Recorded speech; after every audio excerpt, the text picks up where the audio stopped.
오늘도 온라인과 오프라인을 통해서 오신 여러분들을 진심으로 환영합니다. 오늘 하나님 말씀은요, 사람은 사랑받을 때 행복합니다. 네 번째 시간으로 함께 말씀 나누어 보도록 하겠습니다. 함께 제목을 읽습니다. 사람은 사랑받을 때 행복합니다. 시작! 특별히 어린이 또 설교와 또 아름다운 특창을 통해서 하나님께 영광을 돌려주신 분들에게 진심으로 감사를 드리고요. 어린이 설교를 듣다 보니까 그런 생각이 들더라고요. 예수님도 저렇게 설교하지 않았을까. 그래서 어린아이로부터 모든 분들이 다 이해하기 쉽고 또 모든 분들이 다가가기 쉬운 또 그런 말씀을 하시지 않으셨을까라는 생각이 문득 들었습니다. 오늘 함께 나눌 말씀은 우리 지난 시간들에 이어서 조금 계속해서 제가 못다한 이야기들을 우리 또 여러분들과 함께 좀 나눠 보도록 하겠습니다. 사실 우리가 전체 예배 때 하지 않았던 것은 이 뒤에 있는 내용들은 조금 우리가 속도감 있게 가야 되는 내용들이기 때문에 그래도 속도감 있는 것들을 따라오실 만한 분들이 모인 이 시간에 저희들 함께 이 말씀을 좀 나눠 보고자 하는 것입니다. 이런 말씀 드렸습니다. 우리 교회에 만약에 예수님이 계신다면, 내 삶에 예수님이 계신다면 이라는 질문으로 우리가 처음 시간을 시작했던 것이 기억이 납니다. 여러분, 건강한 교회, 예수님을 닮은 교회라는 것은 나의 삶에 문제가 나누어지고 그 문제가 나누어지더라도 무엇이 되지 않는 교회라고요? 약점이 되지 않는 교회입니다. 우리 모두에게는 각자의 약점들과 연약한 것들이 있는데 이 연약한 것들을 교회에서도 가정에서도 우리는 쉽게 내려놓지 못하는 것입니다. 그런데 예수님이 계신 곳에서는 조금 달랐습니다. 예수님이 계신 곳에서는 나의 연약함을 마음껏 그곳에 내려놓을 수 있었죠. 왜냐하면 연약함이 약점이 되는 것이 아니라 나의 연약함으로 인하여 예수님은 나를 더 사랑하시고 나를 더 집중해 주시고 나를 더 품어주심을 저희들 함께 살펴보았습니다. 그래서 예수님을 닮는다는 것은요, 상대의 연약함에 대한 나의 태도입니다. 어떤 연약한 사람이 있을 때 내가 그 사람을 어떻게 대하느냐에 대한 나의 태도가 내가 예수님을 닮았는지 닮지 않았는지를 보는 것입니다. 예를 들면 이런 것이죠. 어떤 분이 계신데 화를 잘 내는 분이 계십니다. 그분은 화내는 것에 대해서 연약한 거예요.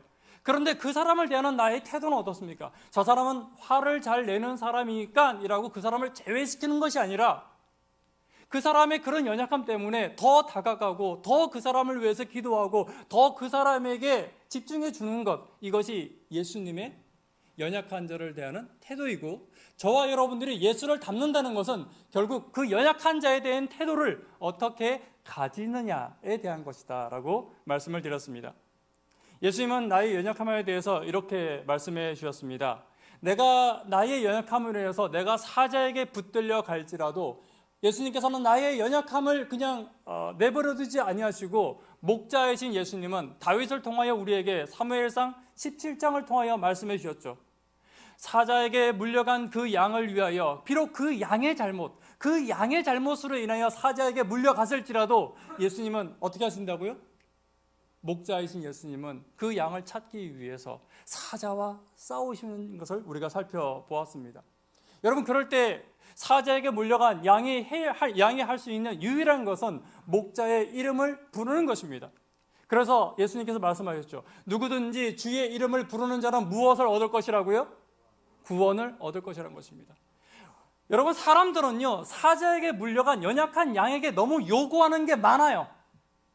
지금 내 삶의 문제도 어렵고 어쩌면은 연약해져서 나는 나의 성품이 부족한 거예요.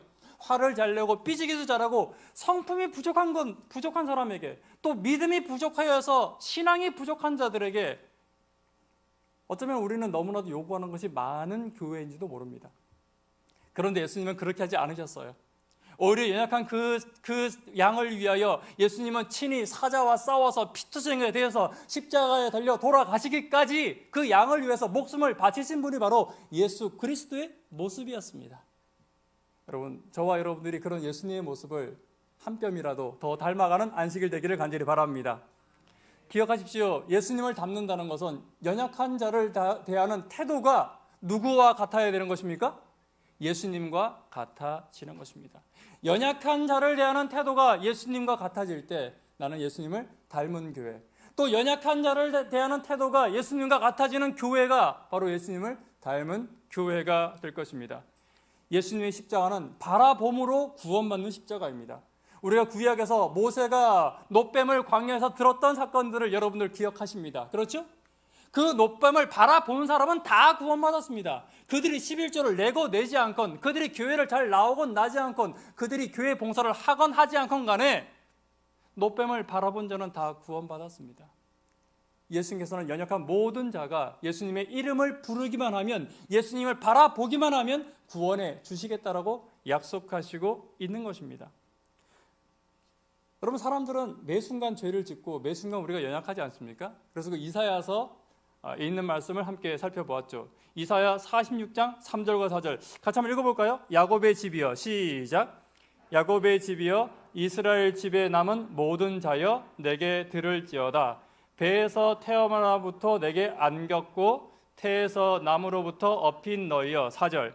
너희가 노년에 이르기까지 내가 그리하겠고 백발이 되기까지 내가 너희를 품을 것이라. 내가 지었은즉 업을 것이요 내가 품고 구하여 내리라. 이 말씀을 통하여 우리가 이걸 살펴보았죠. 우리는 태어날 때부터 연약한 자들입니다. 죄의 본성을 가지고 태어났기 때문에 어쩔 수 없이 우리는 연약한 품성을 가지고 있을 수밖에 없는 것이죠. 그리고 우리는 매 순간마다 하나님의 용서하시고 안아주심이 없이는 우리가 단 한순간도 살아갈 수 없는 존재들이라는 것입니다.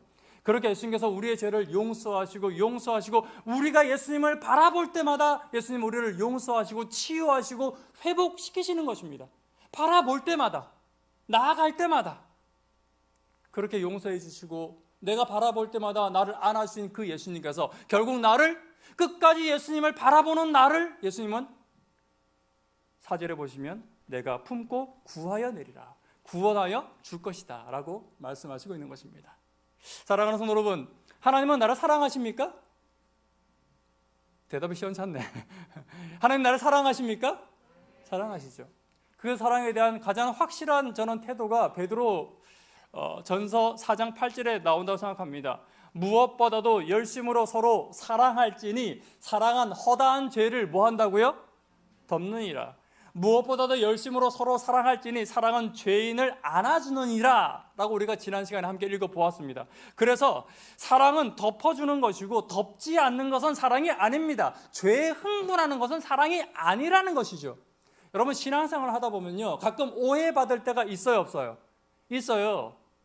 우리 정병 목사님도 와 계시고 김랑 목사님도 계시고 또 전사님 계시고, 우리가 사실 목회를 하다 보면요 저희가 목회를 하기 때문에 목사이기 때문에 쉽게 오해받는 자리에 있을 때가 있습니다. 그런데 성도님들이 우리 맨날 그러잖아요. 서로 사랑하자. 교회에서는 뭐가 제일 중요하다? 사랑하는 게 중요하다 라고 말해서 맨날 사랑한다, 사랑해야 된다라고 말을 합니다. 그런데 저도 이런 경험이 있었어요. 어떤 오해를 교회에서 받은 적이 있습니다. 오해였죠. 그런데 그 오해에 대한 사실을 따지기 이전에 목회자가 어떤 잘못이 있다는 그 이유 하나만으로 어떤 분들은 마치 이리떼같이 그렇게 달려드는 것을 보았습니다. 보는 순간 어떤 생각이 들었냐면, 아니 맨날 서로 사랑하자 그러고 맨날 서로 사랑하면 너희가 내 제자인 줄 알리라 라고 말을 하는데, 누구의 잘못이 눈에 띄는 잘못이 생기기만 하면 그 잘못이 진위 여부를 떠나서, 진실 여부를 떠나서 그렇게 공격당해 본 경험이 저는 있습니다. 굉장히 마음이 아팠습니다. 제가 오해받은 것에 대해서 마음이 아프기도 했지만 그 오해받음으로 인하여 보여주는 교회의 태도가 사실은 너무나 가슴 아팠습니다. 그래서 정말 그런 교회가 되지 말아야 되겠다라는 생각이 사실은 가장 먼저 들었습니다. 여러분, 하나님께서는 연약함을 어떻게 취급하십니까? 출애굽기 14장 12절을 우리가 살펴보았습니다. 그들이 홍해 앞에서 홍해를 만났을 때 그들이 보여준 태도는 하나님을 원망하고 하나님이 세우신 모세인 지도자를 욕하는 것이 그들이 보여준 태도였습니다. 그들의 그 연약함, 그들의 연약한 믿음을 하나님께서는 어떻게 치유하셨습니까? 그들에게 이렇게 말씀하십니다. 가만히 있으라고. 원망하고 싶으면 원망하라고. 목사를 욕하고 싶으면 욕을 하라고. 그렇게 하십니다. 그리고 하나님께서는 그 원망하는 이스라엘 백성들을 위하여 밤새 동풍을 보내어서 바다를 갈라서 마른 땅을 하나님께서는 만들어 주셨습니다. 아멘 아닙니까? 이스라엘 백성들이 뭐 하고 있을 때? 밤새 원망하고 하나님을 욕하고 서로를 욕하고 있는 그 과정 가운데 하나님은 그 연약한 백성을 위하여서 밤새 동풍을 보내어서 바다를 가르시고 그들을 위한 길을 예비해 두셨다는 것입니다. 이것이 연약한 자를 대하는 하나님의 태도입니다.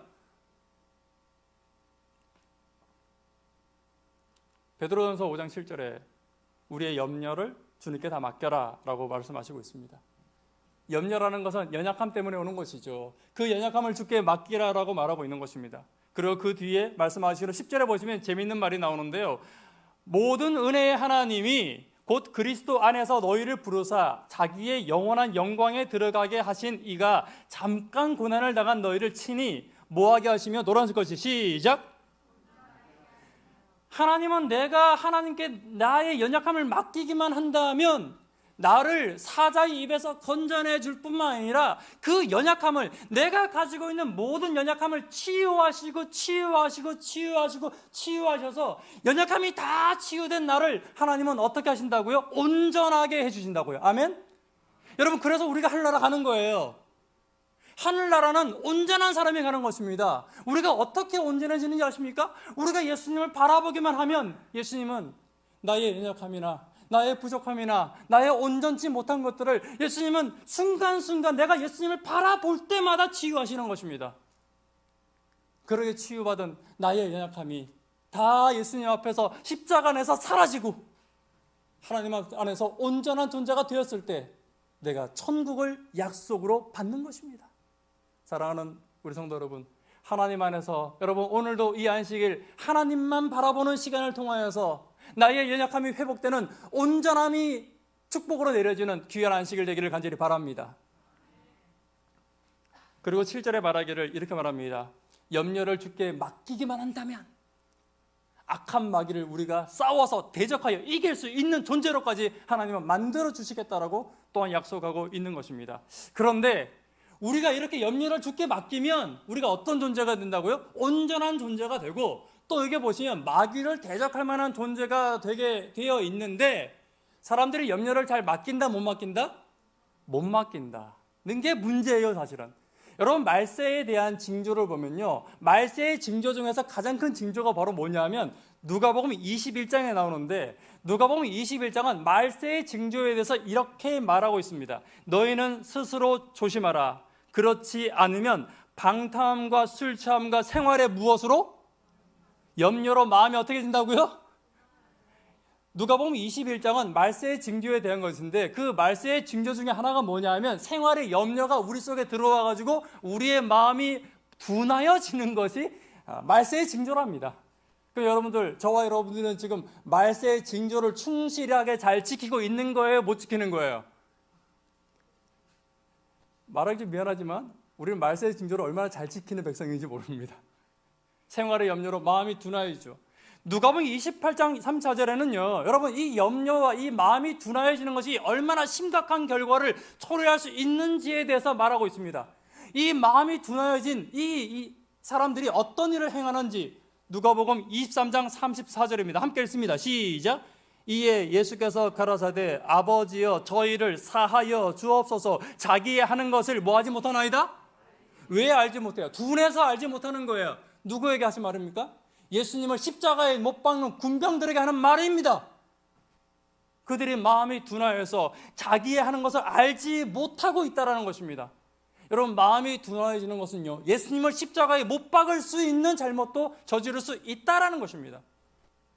계시록 3장 17절 보면 말세 라오디가 교회에 보내는 권면에 이런 말씀이 나오죠. 같이 한번 읽어보겠습니다. 시작. 내가 말하기를 나는 부자라 부요하여 부족한 것이 없다 하나 내 곤고한 것과 가련한 것과 가난한 것과 눈먼 것과 벌거벗은 것을 왜 알지 못해요?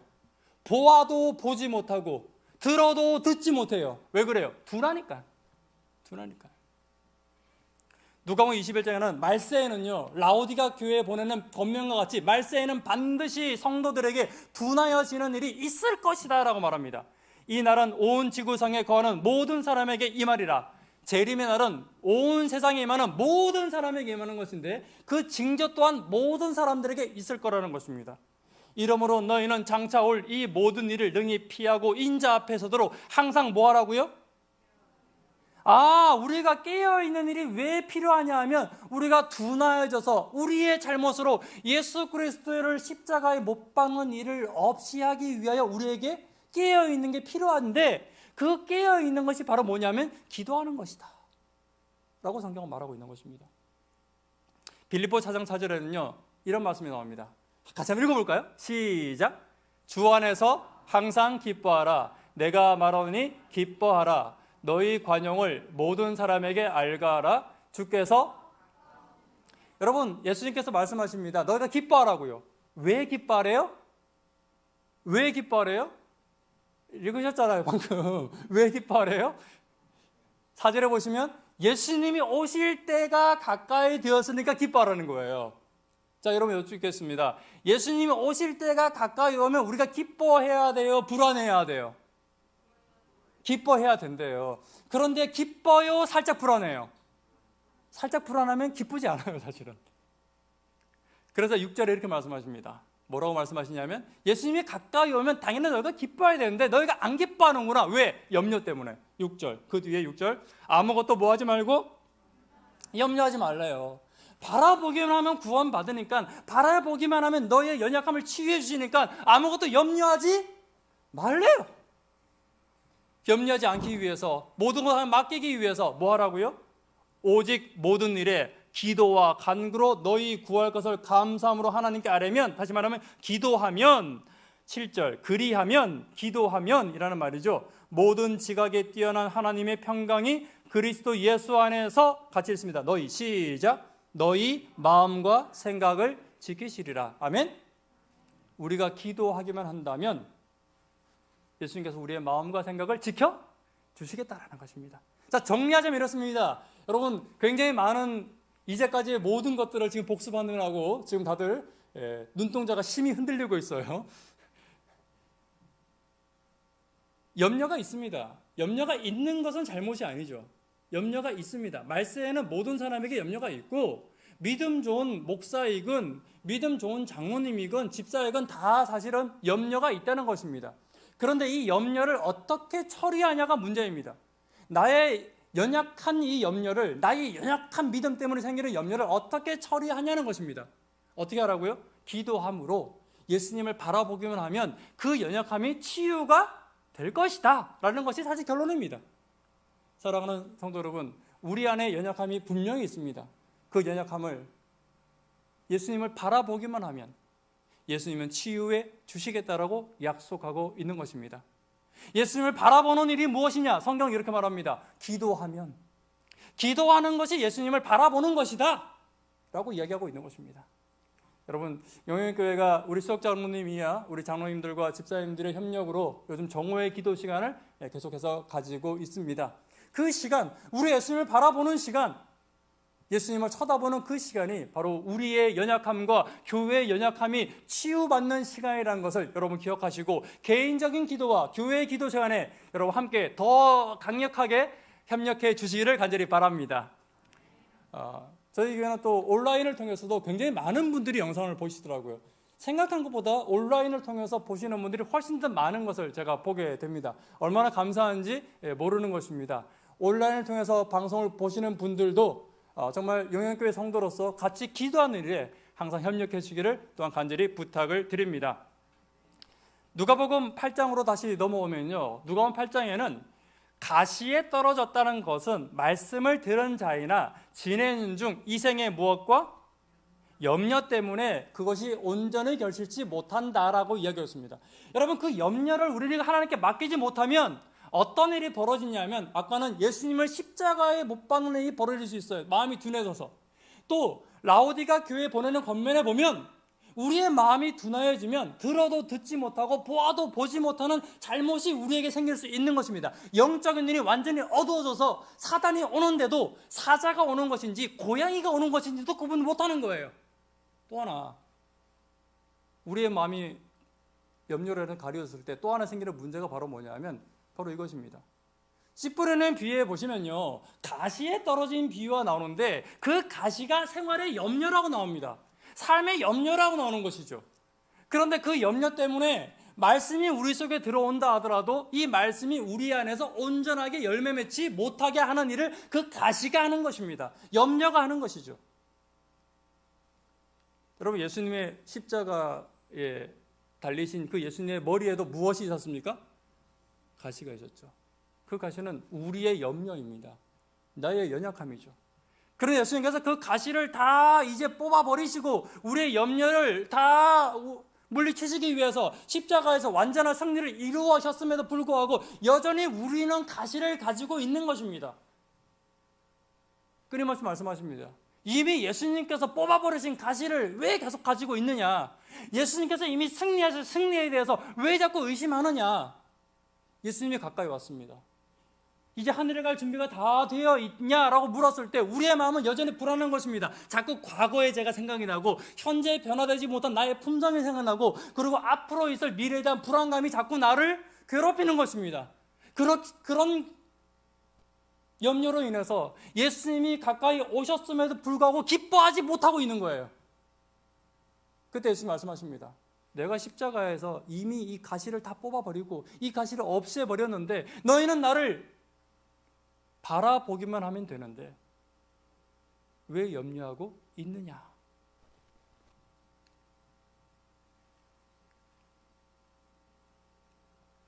베드로전서 5장 7절을 보시면 염려를 다 주께 뭐 하라고요? 맡겨라.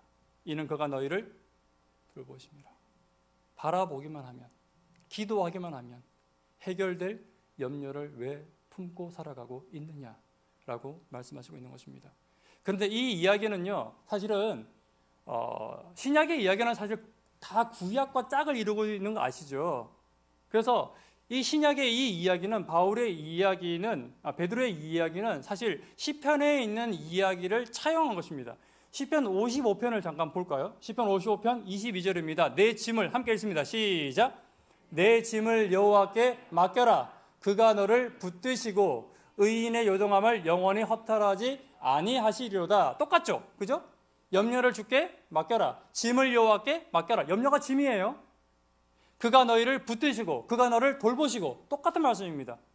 베드로가 그 시편에 있는 말을 그대로 가지고 온 것입니다. 그런데 여기에서 이 짐이라는 단어를 우리가 좀 잘 볼 필요가 있습니다. 시편 38편 4절에는요. 내 죄악이 내 머리에 넘쳐서 무거운 짐 같으니 내가 감당할 수 없나이다 라고 말하고 있는데 이 짐을 히브리어 언어는 함께 읽습니다. 여하부. 시작. 여하부라고 하는데 구약 성경 통틀어서 딱 한 번 나옵니다. 왜 한 번 나오냐 하면 이 짐은요. 이 짐은 다른 어떤 짐하고도 비교될 수 없는 짐, 유일한 짐이기 때문에 딱 한 번 나오는 단어가 있는 거예요. 다른 어떤 곳에서 이 단어를 사용할 만큼의 무거운 짐은 없습니다. 이 짐만큼은 도저히 누구도 감당할 수 없는 가장 무거운 짐이기 때문에 여기에서만 딱 한 번 나와요. 그 짐이 바로 뭐냐 하면 바로 우리의 앞에 보시면 빨간색 글씨 죄악의 짐이라는 것입니다. 인간이 가지고 있는 죄악의 짐은 결코 내가 지고 갈 수 없는 것입니다. 여러분 마태복음 11장 28절에 예수님께서 이렇게 말씀하셨죠. 같이 한번 읽어보겠습니다. 수고하고 시작. 수고하고 무거운 짐진 자들아 다 내게로 오라. 내가 너희를 예수님께서 여기서 말씀하신 짐이 바로 무엇입니까? 바로 여하부 짐이에요. 여러분과 제가 스스로는 도저히 해결하지 못하는 그 죄악의 짐을 고민하지 말라는 것입니다. 과거의 죄이건 현재의 죄이건 앞으로의 죄이건 그 죄에 대해서 더 이상 우리가 고민할 필요가 없다는 것입니다. 왜요? 예수님께 가기만 하면, 예수님을 바라보기만 하면 그것이 용서받을 수 있고 해결된다라고 성경은 끊임없이 말하고 있는 것입니다. 그래서 시편 68편 19절은 이렇게 말하고 있죠. 같이 한번 읽습니다. 시작.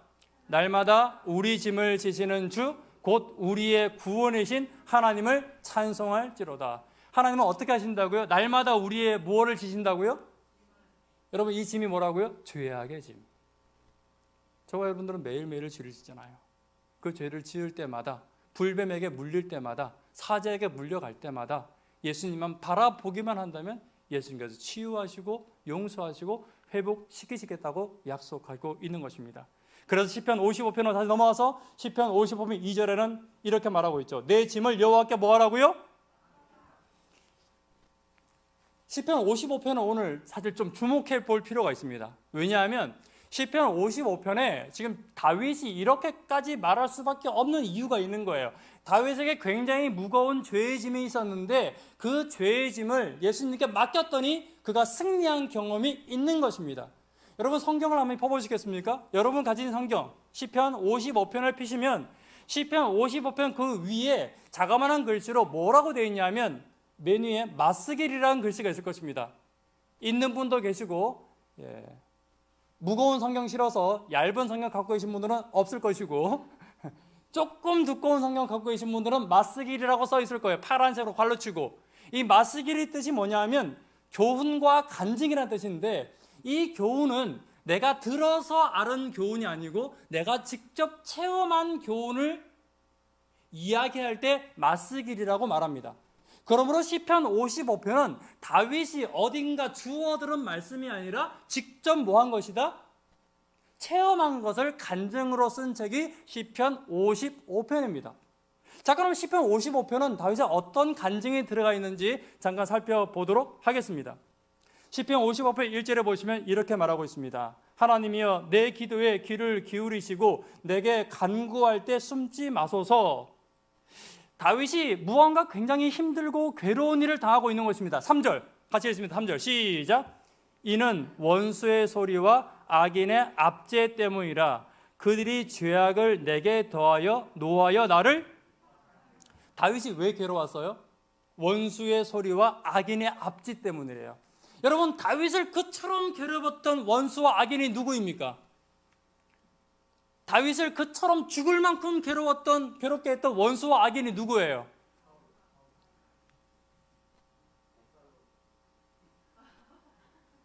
제가 맞추면 상품 드리려고 그랬는데 맞추신 분이 안 계셔서 얼마나 다행인지 모르겠습니다.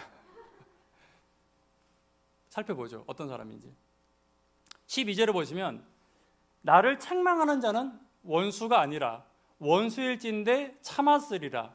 나를 대하여 자기를 높이는 자는 나를 미워하는 자가 아니라 미워하는 자인데 내가 그를 피하여 숨었으리. 알쏭달쏭한 말이에요. 무슨 말이냐면 원수인데 원수는 아니야. 미워하는데 미워하는 자는 아니야. 그 말이에요. 이게 도대체 무슨 말이에요? 원수인데 원수는 아니고 미워하는 자인데 미워하는 자는 아니래요. 13절에 누군지 나옵니다. 13절에 보시면 같이 한번 읽어볼까요? 그는 시작.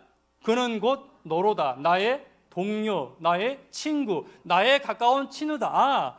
나의 동료고 나의 친구예요. 그리고 나와 아주 가까운 사이예요. 그래서 원수인 듯 원수가 아니고 미워하는 듯 미워하지 않는 거예요. 애매해요. 아직까지 애매해요. 14절에 보시면 그 이유가 조금 더 확실히 나오는데 같이 읽습니다. 시작. 우리가 같이 재미있게 의논하며 무리와 함께하여 하나님의 집안에서 누구래요? 같이 교회 다니는 사람. 우리 교인인데 내 옆에 있는 어떤 교인인데 여러분 교인 중에서도 좀 친한 교인이 있어요? 좀 친한 교인이야. 제일 친한 교인이야. 용현교회에서 나랑 베스트야. 근데 베스트인데 이 사람이 나의 원수인데 원수는 아니고 미워하는 자인데 미워하는 자는 아니야. 애매하죠. 사울은 이미 건너갔어요. 그죠? 같이 교회 안 다니니까. 압살롬은 자식이니까 뭐 그럴 수 있다고 치는데 자식을 원수다, 미워하는 자다라고 말하기는 좀 그렇지 않나요? 동료다, 친구다, 친구라 말하기는 좀 그렇지 않나요? 21절에 보면 그 사람의 특징이 나오는데 그 사람의 특징이 이렇습니다. 그의 입은 우유보다 기름보다 미끄러우나 그의 마음은 전쟁이요 그의 말은 기름보다 유하나 실상은 뽑힌 칼이로다. 이 말은 무슨 말이냐면 쉽게 말하면 딱 한 단어로 겉과 속이 완전히 다르다. 그 사람은 내 앞에서는 뭐예요? 우유같이 기름같이 번지르는 말을 하나 그의 마음은 힘들다. 전쟁이다. 그의 말은 기름보다 유할지 모르지만 그는 뭐예요? 실상 그 안에는 뽑힌 칼이 있는 그런 사람이다 라고 말하고 있는 사람입니다. 누굴까요? 조금 이제 감이 잡히십니까? 누굴까요? 조금 더 찾아보도록 하겠습니다. 시편 55편은 사무엘하 11장을 배경으로 하고 있습니다. 사무엘하 11장에는 우리가 다 잘 아는 사건이 나오죠. 제가 읽어드리겠습니다. 그 해가 돌아와 왕들이 출전할 때가 되매 다윗이 요압과 그에게 있는 그의 부하들과 온 이스라엘 군대를 보내니 그들이 암몬 자손을 멸하고 어디를 에워쌌고 다윗은 예루살렘에 그대로 있더라. 2절 저녁 때에 다윗이 그의 침상에서 일어나 왕궁 옥상에서 거닐다가 그곳에서 보니 한 여인이 목욕을 하는데 심히 아름다워 보이는지라. 무슨 사건? 바세바 사건을 배경으로 하고 있습니다. 잘 보세요. 중요합니다. 근데 1절에 보시면 지금 이스라엘 백성들이 랍바로 가서 싸움을 하고 있는 도중이에요. 그런데 다윗은 지금 뭐 하고 있어요? 2절에 보시면 저녁 때에 다윗이 그 침상에서 일어났대요. 여기서 말하는 저녁 때라는 것은 이스라엘은 두 개의 저녁이 있습니다. 오후 3시와 오후 6시에 있는데 여기서 말하는 저녁은 오후 3시의 저녁입니다. 뭐 하는 시간이냐면 기도하는 시간이에요. 이스라엘에게는 모든 남자들과 모든 사람들이 다 모여서 성전에서 기도하는 시간이 있었는데 바로 그때입니다. 다윗은 뭐 하고 있었어요? 자고 있었어요. 그래서 자고 있는 다윗을 시중에 와서 깨웁니다. 왜 깨웠을까요? 기도하는 시간이라고, 예배하라고, 왕이시여 예배하러 가시라고 깨운 것입니다. 그런데 다윗이 뭐 하는 것입니까? 갔어요, 안 갔어요? 왜 안 갔어요? 여자 보려고? 여자는 보기 전이잖아요. 왜 안 갔어요? 왜 안 갔는지 기억나십니까? 왜 안 갔는지 생각해 보신 적 있습니까? 이유는 간단합니다. 왕이니까 안 간 거예요. 여러분 생각해 보세요. 지금 이 백성들은요, 이스라엘 백성들은 왕의 명령을 쫓아서 전쟁에 나가서 싸우고 있어요. 죽음을 불사하고 싸우고 있는 것입니다. 그럼 마땅히 명령을 내린 왕이라면 그 시간에 뭐 해야 되는 거예요? 자요? 최소한 기도는 해야죠. 지가 잠이 와요? 다윗의 오만함과 교만함이 여기에 있는 것입니다.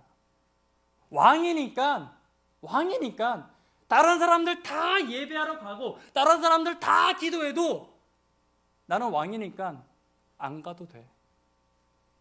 여러분 하나님께 예배하는데 왕이 어디 있고 목사가 어디 있고 장로가 어디 있고 집사가 어디 있고 평신도가 어디 있습니까? 하나님께 예배드리는데. 다윗은 특권의식이라는 교만에 쌓여져 있는 것입니다. 이제 나라가 점점 부강해졌습니다. 자신을 위해서 목숨을 바치며 싸울 수 있는 사람들도 생겨났어요. 하나님께 감사하고 하나님께 기도하고 더 겸손하도록 노력해야 될 이 다윗이 양치기를 세워서 왕 삼으신 그 하나님에 대하여 끊임없이 더 감사해야 될 그 다윗이 지금 뭐예요? 자신이 왕 되었다고, 나라가 조금 잘 된다고 특권의식에 빠져서 교만에 빠져 있는 것입니다. 여러분 근데 우리가 더 주의해야 될 것이 있습니다. 지금 다윗이 전쟁하고 있는 곳이 어디였습니까? 랍바였죠. 랍바. 이 랍바를 정복하는 것에는 굉장히 중요한 의미가 있었습니다.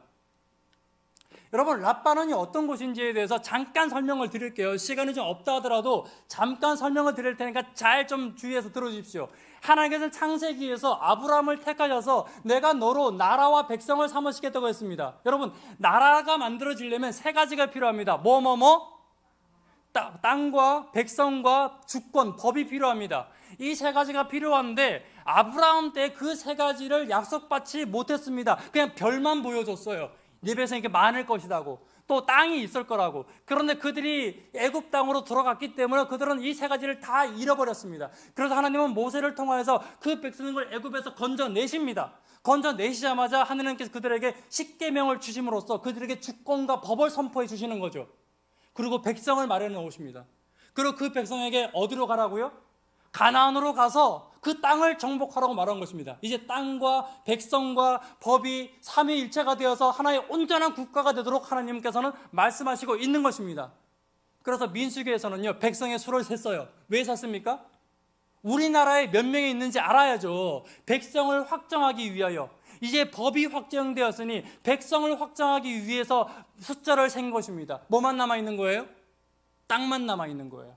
그래서 여호수아에게 말합니다. 가서 그 땅을 정복하라고요. 정복할 수 있었어요, 없었어요? 있었어요. 그런데 정복을 했어요, 안 했어요? 안 했어요. 왜? 이만하면 됐는데 라고 중간에 포기해버립니다. 포기해버리자 하나님께서 그들에게 하나님도 그들의 손을 놓아버리십니다. 그리고 그들이 사사기, 무정부 시대로 넘어가는 것입니다. 이 무정부 시대 때 그래도 하나님은 이스라엘 백성들을 위하여 사사를 보내서 그들을 지켜 보호해 주셨습니다. 그들이 하나님 바라볼 때마다 똑같아요.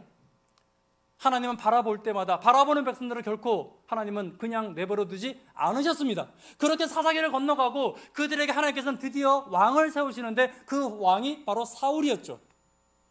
그러나 그는 하나님께 주신 사명을 모르는 왕이었습니다. 그래서 하나님께서는 다윗을 택하셨는데, 다윗을 택하신 이유는, 양치기인 다윗을 택하신 이유는 다윗이 자격이 있어서 택한 것은 아닙니다. 그가 하나님을 바라볼 줄 알고 그가 하나님과 함께 하나님의 언약을 완성시키기 위하여 하나님께서는 순종적인 다윗을 향하여 하나님께서 뭐라고 말씀하셨습니까? 따라하겠습니다. 하나님의 마음에 합한 자. 다윗을 택한 이유는 다른 게 아니에요. 능력이 있어서도 아니고 힘이 있어서도 아닙니다. 하나님의 마음에 합한 자이기 때문에 하나님의 언약을 이루기 위하여 하나님께서는 다윗을 택하여서 세워 놓으신 것입니다. 그리고 다윗을 향하여 법을 완성시켰고 이제 백성을 완성시켰으니 땅을 완성시키라고 하신 것입니다. 그리고 다윗은 정말 평생 동안 전쟁하며 그 땅을 정복해 나갔습니다. 이제 마지막 땅이 하나 딱 남았습니다. 그 땅이 어디였을까요? 그 땅이 라빠였어요. 여러분, 무능하고 아무것도 할 줄 모르는 양똥 냄새나는 다윗을 택하여서 하나님은 왕을 세우시고 그 다윗을 통해서 놀라운 일을 이루셨습니다. 이제 하나님의 나라가 온전하게 세워질 수 있는 놀라운 일을 이루셨습니다. 그때 여러분, 다윗은 무엇을 해야 되었을까요?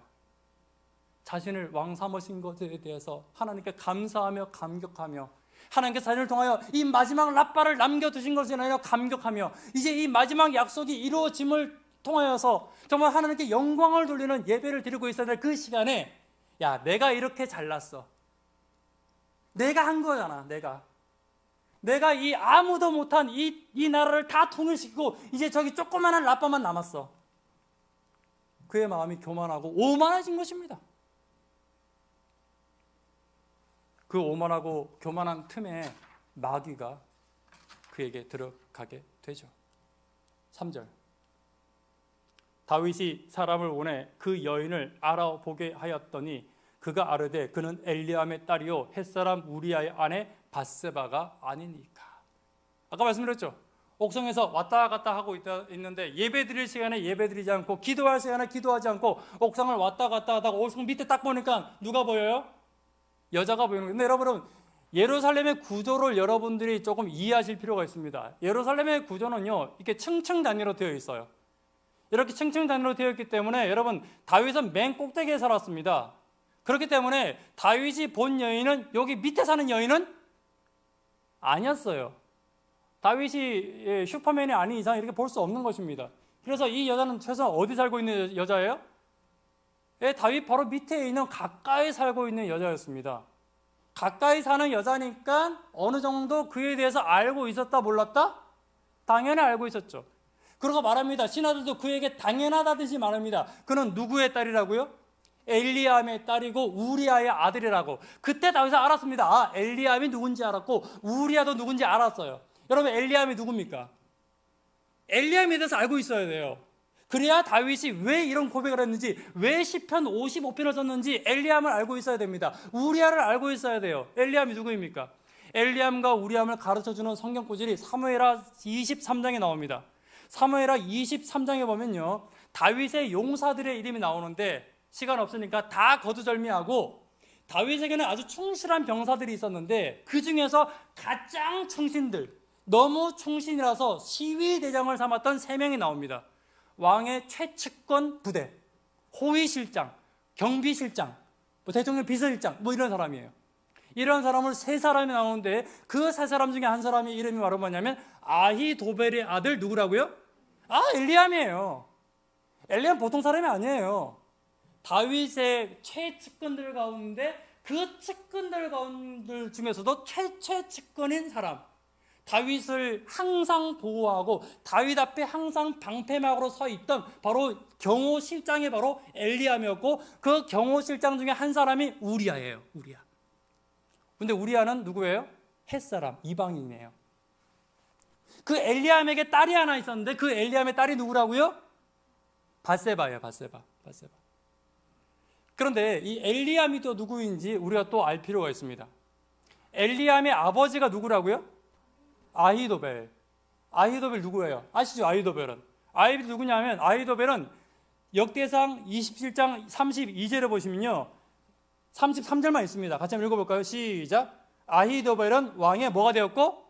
모사가 되었고 아렉 사람 후세는 왕의 덫이 되었다고 합니다. 다윗에게는 굉장히 친한 사람이 두 명 있었는데 그 두 명 중에 하나가 아히도벨이었고 후세라는 사람이 있었습니다. 그중 두 사람 중에 한 사람을 보니까 아히도벨은 굉장히 지혜로운 사람이었어요. 여러분, 아히도벨을 누구라고 생각하면 쉽냐 하면 유비에게 있어서 제갈공명이에요. 여러분 생각해 보세요. 다윗의 원래 직업이 뭐였어요? 양치기였죠. 목동이었죠. 여러분, 양치기가 하루아침에 대통령이 되면 정치를 잘 할까요? 못할까요? 못해요. 못합니다. 여러분, 우리 대통령 욕할 때 아무나 대통령 다 할 것 같죠? 여러분 시키면 못해요. 저는 좀 할 수 있을 것 같긴 해요. 그런데 그 양치기인 그 목동이 정치를 아주 잘했습니다. 왜 잘했냐면요, 유비에게 제갈공명이 있었듯이 다윗에게는 아히도벨이 있었기 때문이에요. 모사는 그런 사람입니다. 모사는 자기의 이름이 전면에 드러나지 않지만 왕이 정치를 잘할 수 있고 왕이 욕먹지 않게 하는 일을 이 아히도벨이 했던 것입니다. 아히도벨의 행정에 대해서는 역대상하를 읽으면 다 나와요. 아히도벨이 굉장히 많이 나옵니다. 근데 우리가 다윗만 기억하고 있는데 다윗이 했던 모든 일은 아히도벨의 지혜로부터 나온 것입니다. 그런 제갈공명 같은 사람이었어요. 그래서 바세바가 여기 살았던 거예요. 누구라고요?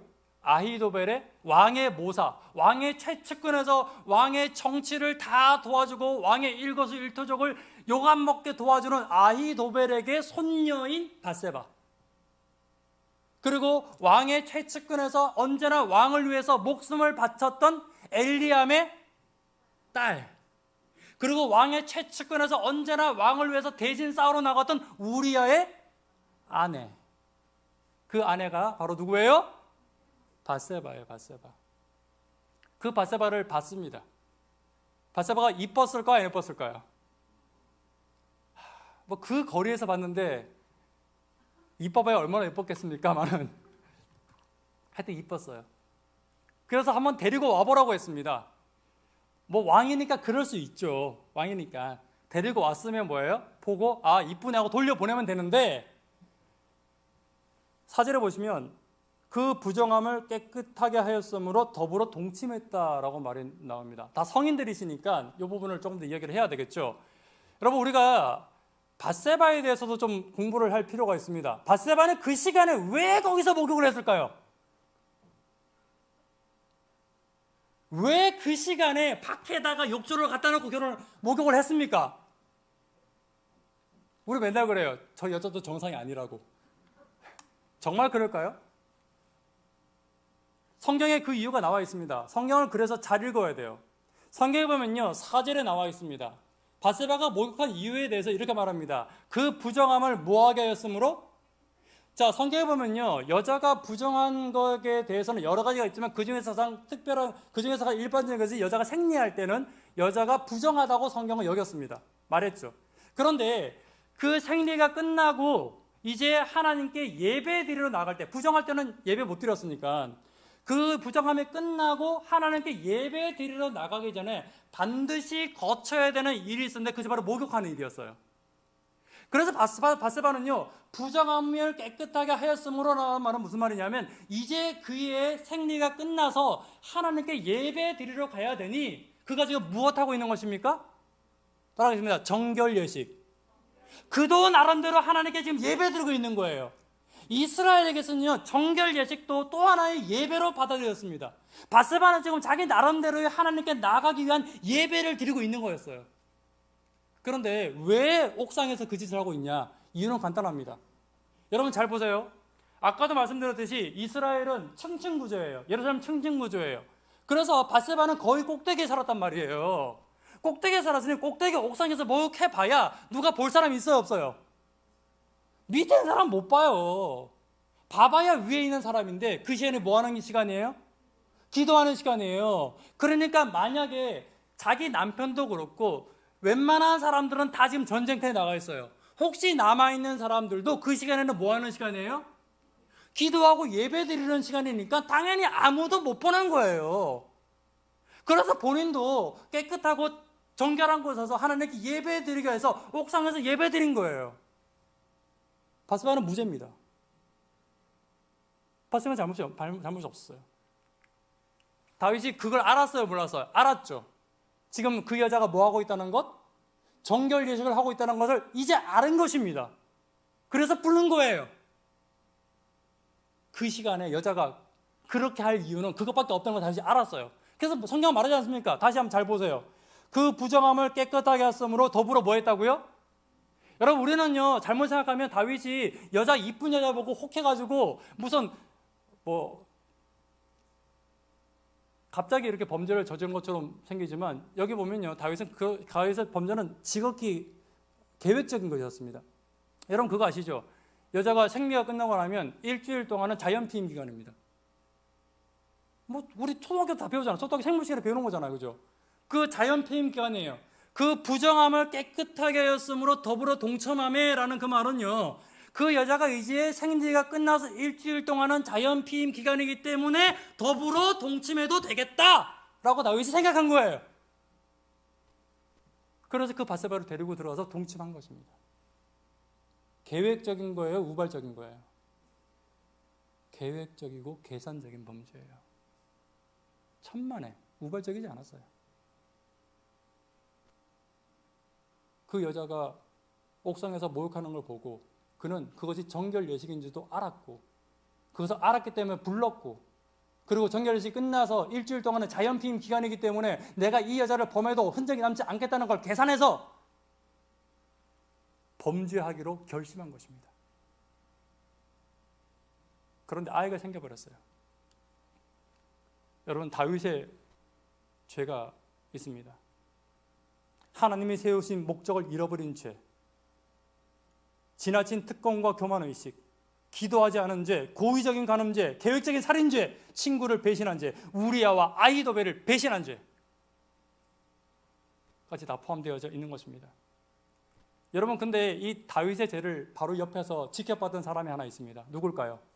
왕의 항상 옆에서 왕을 항상 도와주었고 왕의 모든 일거수일투족을 다 함께했던 그 사람이 있었어요. 그 사람이 누구일까요?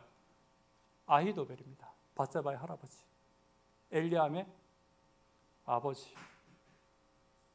우리아의 장인어른. 그런데 이 아히도벨이 이런 다윗의 모습을 보면서 경멸을 느꼈습니다. 아히도벨은 다윗의 죄를 처음부터 끝까지 다 지켜보고 있었어요. 아히도벨은 생각했습니다. 이런 다윗이라면 마땅히 하나님께서 뭐 할 것이다? 이건 사울보다 못한 놈이야. 사울은 이 정도는 아니었어. 이거 사울보다 못한 놈이잖아. 하나님께서 사울을 벌하셨듯이 이 다윗을 벌할 것을 아히도벨은 믿었습니다. 그리고 기다렸죠. 누가 심판하실 때까지?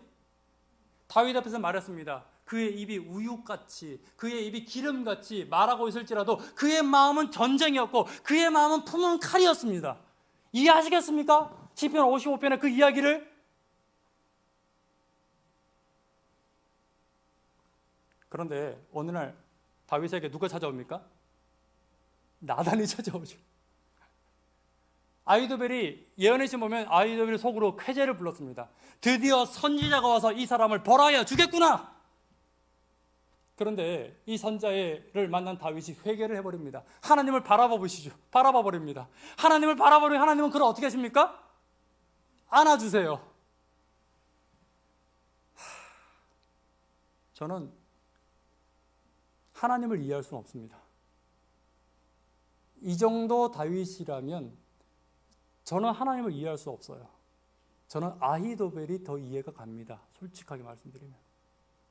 아히도벨의 마음이 저는 훨씬 더 공감이 돼요. 그러던 중 다윗에게 누가 나오냐면 아까 여러분 말씀하셨던 압살롬이 나옵니다. 황희여자는 선지자왕에 보면 이 아이의 기질과 성향은 아히도벨에게 딱 맞는 것이었다라고 말합니다. 압살롬이 반역을 일으키게 되지 않습니까? 반역을 일으켰는데 반역이 실패합니까? 성공합니까? 실패하죠. 실패해서 그가 도망가고 있을 때 그는 누구를 찾냐 하면 아히도벨을 불러냅니다. 사무엘하 15장에 보시면 제사 드릴 때 압살롬이 사람을 보내 다윗의 모사 길로 사람 아히도벨을 오게 합니다. 아히도벨을 오게 합니다. 그런데 재미난 것은요, 여러분, 압살롬이 반역을 일으켰을 때 사람들이 그를 외면했습니다. 사람들이 그를 쫓지 않았어요. 그런데 다윗에게 압살롬에게 누가 왔습니까? 지금 아히도벨이 오자마자 잘 보시면 아히도벨을 그의 성읍 길로의 성에 온지라 아히도벨이 오자마자 반역하는 일이 어떻게 됐대요? 커졌대요. 백성이 어떻게 됐대요? 많아졌대요. 누구 보고 온 거예요 지금? 아히도벨을 보고 온 것입니다.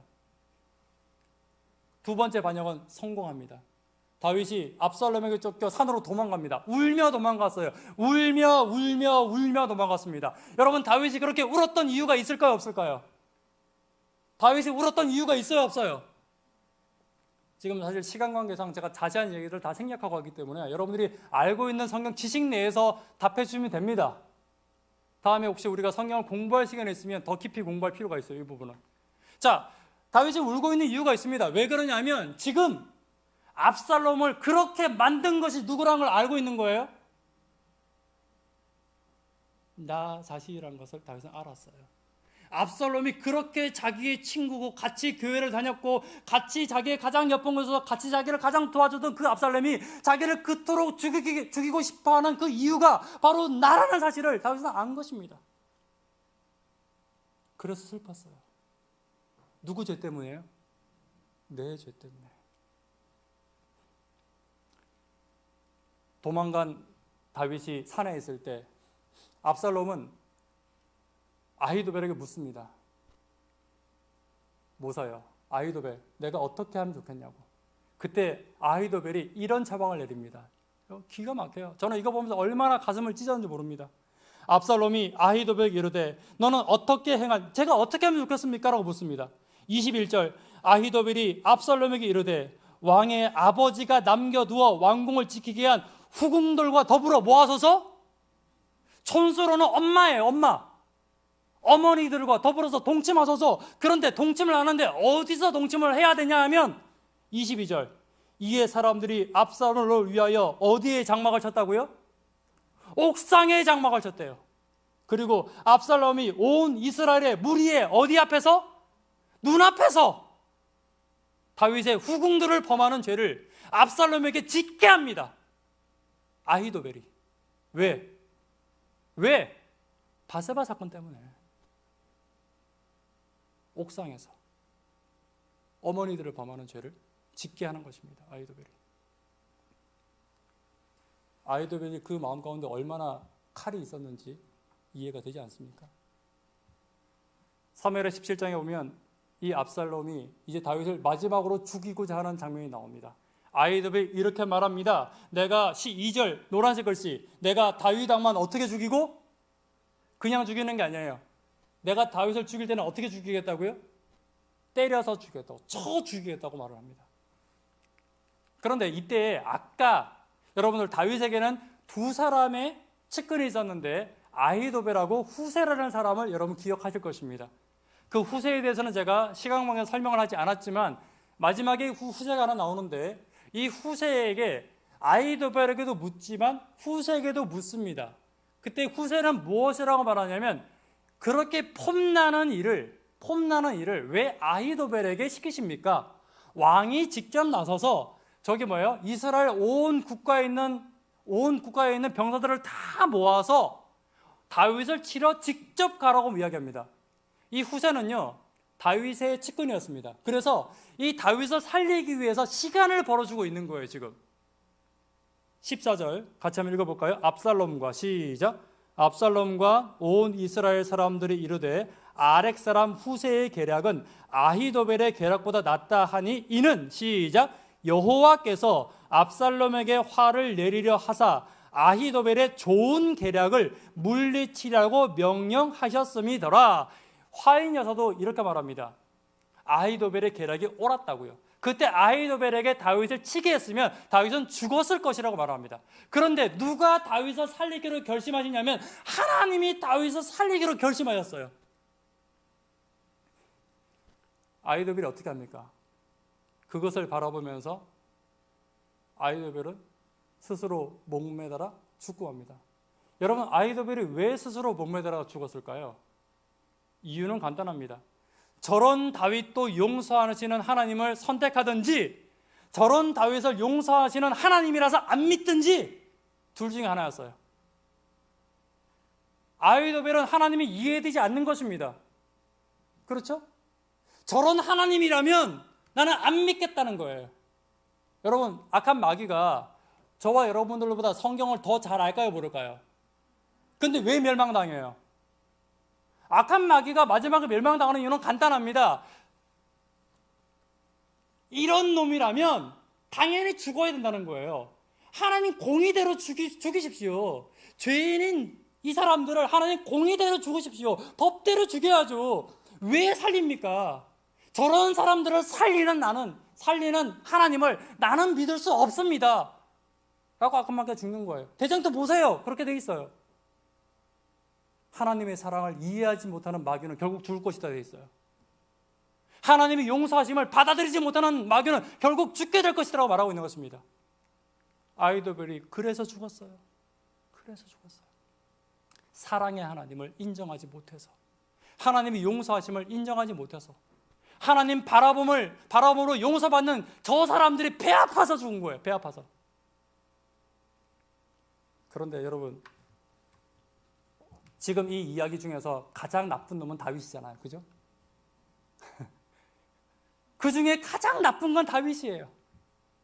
다윗이 뭐라고 합니까? 시편 55편 22절. 같이 한번 읽습니다. 시작.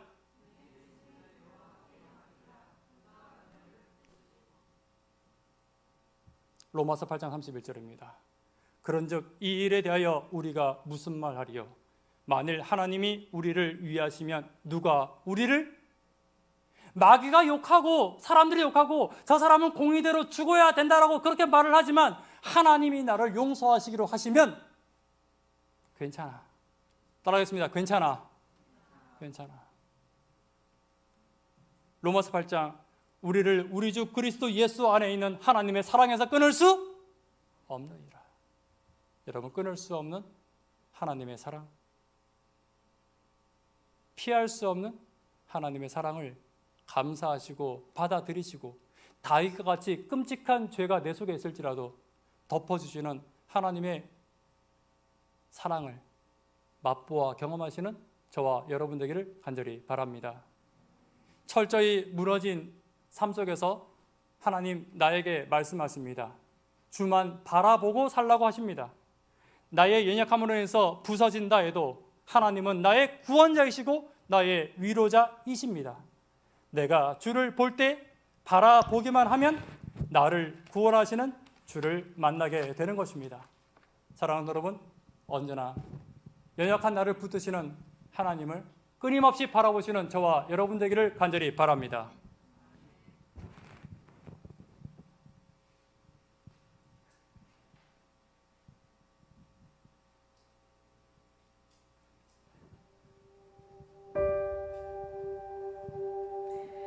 철저히 무너진 삶 속에서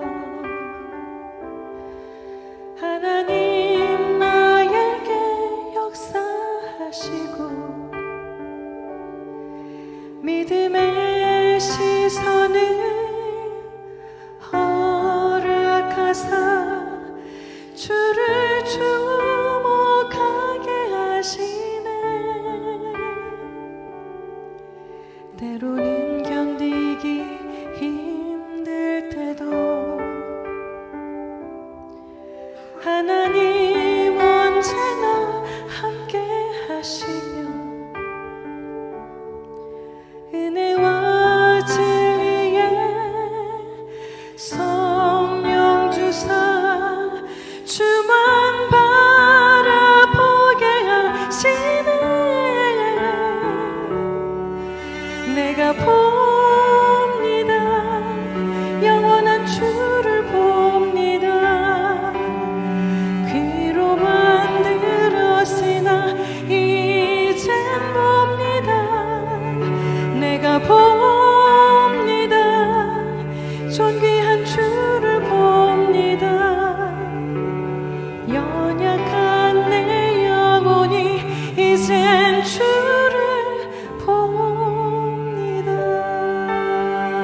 같이 참여하도록 하겠습니다. 철저히 무너진 삶 속에서 하나님 나에게 역사하시고 믿음의 시선을 허락하사 주를 주목하게 하시네. 때로는 견디기 힘들 때도 때로는 견디기 힘들 때 하나님 언제나 나와 함께 하시며 하나님 언제나 함께 하시며 은혜와 진리의 성령을 주사 은혜와 진리의 성령 주사 주만 바라보게 하시네. 내가 봅니다. 영원한 주를 봅니다. 귀로만 들었으나 이제 봅니다. 내가 봅니다. 존귀한 주를 봅니다. 연약한 내 영혼을 이젠 주를 봅니다.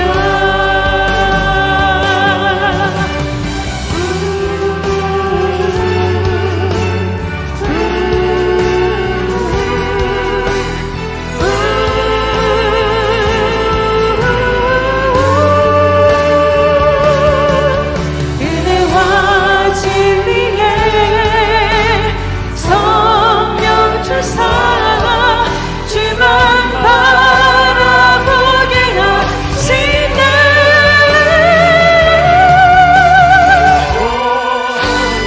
내가 봅니다. 주를 봅니다.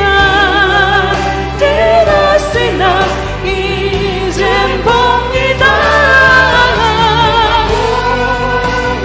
내가 봅니다. 주를 봅니다. 내 영혼이 이젠 주를 봅니다. 연약한 내 영혼이 이젠 주를 연약한 내 영혼이 이젠 주를 봅니다.